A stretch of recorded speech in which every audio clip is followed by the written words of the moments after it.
सुप्रभात बच्चों, आज हम पढ़ेंगे पाठ 5 यीशु मसीह के बारे में। तो चलिए आइए इसको पढ़ते हैं।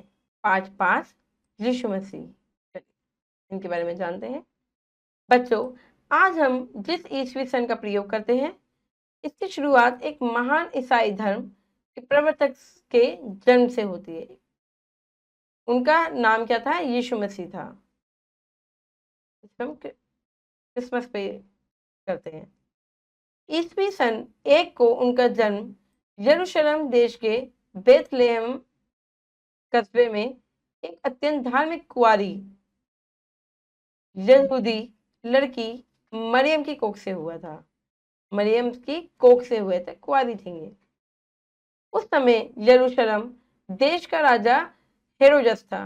यरूशलेम देश का राजा कौन था? हेरोदस था। उसे जब यजूमियों से पता चला कि उसके देश में एक पवित्र और महान विचार वाले एक बालक का जन्म हुआ है। बहुत पवित्र और विचार वाले बालक का जन्म हुआ है, जो एक दिन यहूदियों का राजा होगा और इस संसार को पापियों से मुक्त कर देगा। ठीक है, उसको ये उससे पता चलता है तो वह घबरा गया। उसे लगा कि कहीं वह उसे ही तो खत्म नहीं करने आया है। उसने भयभीत होकर, मतलब कि डर की मारे, सिपाहियों को उसे खोज में भेज दिया और हुक्म दिया कि उसे मार दिया जाए, मतलब जहां पे दिखे उसे मार दो। किंतु यह खबर पहले ही जोसेफ नामक एक व्यक्ति को लग गई। जोसेफ नाम का एक व्यक्ति था, उसे खबर लग गई कि मार देंगे उसको, ये जो मरियम का पति भी था और समाज की दृष्टि में यीशु के धर्मपिता थे। उसने सिपाहियों के आने से पहले ही हेरोदेस के राज्य को छोड़ दिया। वो राज्य ही छोड़ के वो कहीं और चले गए और मिस्र देश चला गया।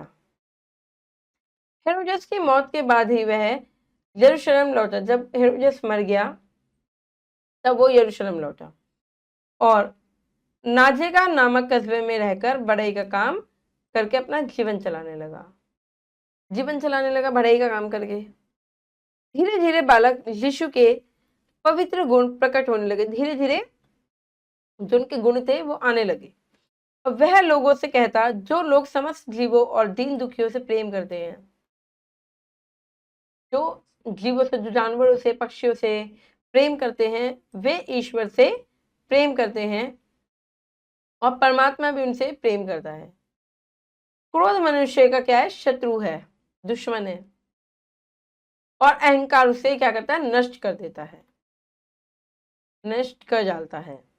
जो धर्म में विश्वास रखता है, जिसका मन शुद्ध है, जो व्यभिचार से दूर रहता है, जो सभी संसारिक प्रजातों को ईश्वर की देन मानता है कि हमें ईश्वर ने दिया है, किसी को छोटा नहीं मानता, वही इस धरती का वास्तविक अधिकारी है।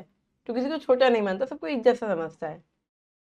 उसके विचारों को सुनकर लोग उससे प्रेम करने लगे कि अच्छा, ये इतना अच्छा मतलब बोलता है, उसे प्रेम करने लगे और उसके अनुयायी होने लगे। शहने शहने उनकी संख्या बढ़ती चली गई। पहले एक ने उन्हें माना, दो ने माना, तीन ने माना, चार ने माना, धीरे धीरे हजारों की संख्या में आ गए और युवा होने तक यीशु इतने लोकप्रिय हो गए कि लोग उन्हें अपना उद्धारकर्ता एवं मसीहा मानने लगे कि ये हमारा उद्धार करता है। जब तक वो जवान हुए, बड़े हुए, उनके हाथों में इतनी शक्ति आ गई थी कि वह जिस रोगी को स्पर्श करते, मतलब जिस रोगी को छूते, कि जिस बीमार को छूते, वह भला चंगा होकर उठ खड़ा होता था। वह जिस पर अपनी दृष्टि डालता खुश हो जाता। ये है ईसा मसीह। ठीक है, यीशु की बढ़ती लोकप्रियता से यरूशलेम के पुजारियों का धंधा चौपट हो गया। जो वहां के पुजारी थे, जो हाथ वाथ देख के बताते थे, कुंडलियां देखते थे, उनका धंधा चौपट हो गया। क्यों? क्योंकि भाई वो तो बीमार को भी ठीक कर देता था हाथ लगा के, है ना। अब मंदिर के गलियारे सूने होने लगे। उन्होंने यीशु मसीह का विरोध करना शुरू कर दिया। विरोध नहीं करेंगे तो फिर हमारा काम कैसे चलता उन पंडितों का। उन्होंने लालच देकर यीशु मसीह के एक शिष्य यहूदा को अपनी ओर मिला लिया। लालच दे दिया, यहूदा को अपनी तरफ मिला लिया कि तुम हमारे जैसे कहते हैं वैसे करो। और हाकिम से शिकायत करके एक दिन यीशु को पकड़वा दिया। यीशु को उन्होंने पकड़वा दिया। उसे ले जाकर हकीम के सामने पेश किया गया और कहा गया कि यह परमात्मा के मंदिर को गिराने की बात करता है। मतलब झूठ बोल दिया गया कि ये जो है मंदिर गिराने की बात करता है और लोगों को आपके खिलाफ भड़काता है। अब अपने को यह यहूदियों के राजा कहता है कि अपने को मैं यहूदियों का राजा कहता है ये। तो उन दिनों वहां का हाकिम पिलातुस था। जो हाकिम था वो क्या था? पिलातुस था। उसने बिना सोचे समझे यीशु को कोड़े लगवाए। कुछ नहीं सोचा उसने, बस बात सुनकर कोड़े लगवाना चालू कर दिया और उसे कांटों का ताज पहनकर क्रूस पर चढ़ने की आज्ञा दी। कांटों का ताज पहनाया और क्रूस पर चढ़ा दिया। सिपाहियों ने उस पर कोड़े बरसाए, उसे क्रूस अपने कंधों पर झाड़ने के लिए मजबूर किया। अब सोचो, इनके हाथों में पता है कील से ठोका था इनको, इनके हाथ पर से कील लगा दी थी। यहूदियों का राजा कहकर उसका मजाक उड़ाया जाता था। वे उसे गुलगुता नामक शमशान में लेकर पहुंचे। उसके हाथ पैरों में कीले ठोककर उसे क्रूस पर लटका दिया। आप देख रहे हैं इसे, क्रूस है ये, और इस पर क्या हुआ? लटका दिया कील ठोक के। देखो खून भी निकल रहा है ना। दूसरे दिन जोसेफ ने पिलातुस से फरियाद करके यीशु का शव प्राप्त किया। तो मर गए थे तो उनका शव प्राप्त करा पिलातुस से फरियाद करके कि मुझे दे दो, और उसे कब्र में दफना दिया। परंतु तीसरे दिन धरती वहां कांपने लगी और आकाश में बादल गरजने लगे, बिजलियां कड़कड़ाने लगी। तभी वहां आकाश से एक देवदूत आया। आकाश से क्या? एक देवदूत आया और कब्र के पास बैठे उसके शिष्य से बोला, तुम यहाँ जिसकी तलाश कर रहे हो, मतलब जिसकी रखवाली कर रहे हो, वह यहाँ पर नहीं है। वह तो गलील नगर में लोगों को अपनी हथेलियों में लगे कीलों के रक्त निशान को दिखाता क्या है? घूम रहा है। मतलब वो कब्र में नहीं है, तुमने इसे दफना दिया ठीक है, पर वो अब कब्र में नहीं है। वो क्या है? गलील नगर में।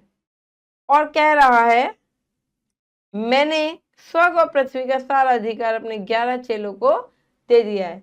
मैंने जो सारा अधिकार है वो किसको दे दिया है? चेलों को दे दिया, 11 चेलों को। 11 चेलों को दे दिया है। आज से वे ही ईश्वर के नाम पर तुम्हें बपतिस्मा देंगे। मैं इस दुनिया के अंत तक सदा तुम्हारे साथ रहूंगा। अंत तक तुम्हारे साथ रहूंगा, मुझे कुछ नहीं होगा। ठीक है। अब अपनी बात कहकर देवदूत अंतर्ध्यान हो गए। तब उसके माता पिता शिष्य गलील के लिए निकल गए कि चलो देख कर आते हैं अपने बेटे को। वह महान धर्मों देश यीशु मसीह मरकर भी लोगों के दिलों में आज भी जिंदा है। हम बनाते हैं ना, क्रिसमस मनाते हैं। चलिए बच्चों करते हैं अभ्यास। ईसाई धर्म के प्रवर्तक कौन थे? यीशु मसीह। जोसेफ ने किसे फरियाद करके यीशु का शव प्राप्त किया था? पिलातुस को किया था। और जोसेफ पति था किसका?